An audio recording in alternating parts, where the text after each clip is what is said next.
you know when a bump on the head is much more to worry about, and knowing so could save a life. Hi, well, we're talking about concussion now. It's something that Dr Ranj says he sees a lot in the summer months. Here for us now. Why a lot more in the summer months? Well, for obvious reasons, people are a bit more active, especially kids and young people. They're doing a bit more sport, they're more likely to bump their heads. Right. The thing is about concussion is that often it's quite a misunderstood entity. So concussion is a type of brain injury, and there's lots of different severities of brain injury. Concussion is the word we use to describe a mild traumatic brain injury that's associated with a temporary loss of brain function. And the reason it happens is essentially your brain gets shaken around inside your skull, and that results in a degree of physical sort of damage, and also the release of chemicals, and that together results in symptoms. And they are?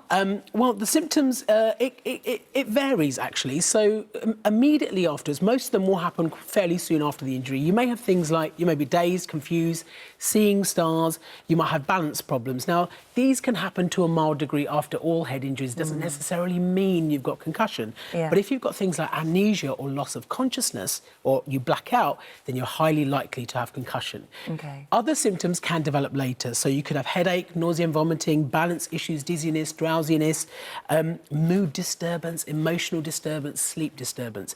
Now, why is that important? The reason is, if you don't recognise those symptoms and if you don't manage them appropriately, if you have got a concussion, then you can get significant complications. Right, okay. And those three main complications I really want to point out. So, put it in perspective, vast majority of concussions will settle within a week and they don't result in any issues. But if you don't spot It's a term that's used quite lightly, isn't it? Oh, I banged my head, I think I've got a concussion. But this is the thing, this is why it's so misunderstood. If you've got a true concussion and you don't manage it properly, you could get a post-concussion syndrome where your symptoms last potentially for several weeks afterwards, and that can be quite debilitating. The second thing, and this is the most important thing to be aware of, is something called a second impact syndrome. Now, the biggest risk when you have a concussion is getting a second head injury before you've recovered, because if you do, your chances of having a catastrophic brain injury and death go up significantly.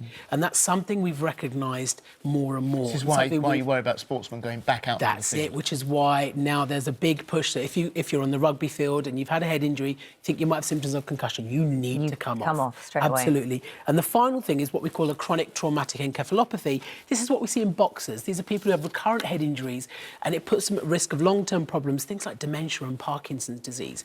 So concussion itself isn't something to be sniffed at. OK, so when do you know when to go to hospital? Right, so there's, in terms of what to do, there's 4 R's, I say. Firstly, recognise, know what the symptoms are. If you're a healthcare professional or a sports professional, there's a tool called SCAT5, be careful putting that into a search engine, that we use to assess the severity of a concussion. The next R is report and remove. Tell someone in a position of responsibility if you or your teammate might have a concussion, and make sure you get a review by a healthcare professional. Get off the field. So for at least 24 hours afterwards, you are not allowed to go back to play. Third thing you've got to do is rest. Now, we used to advocate resting for long periods of time. And by rest, we mean brain rest and body rest. So what you've got to do is no sport for at least 24 to 48 hours, no sport or play, no school, and no cognitive exertion. That's no TV, that's no video games, that kind of stuff. It's really hard with kids, I know. We used to advise this for weeks, actually 24 to 48 hours. Even watching telly. What you want to do is try and calm everything down, reduce the load on your brain. And then the final bit is review and return.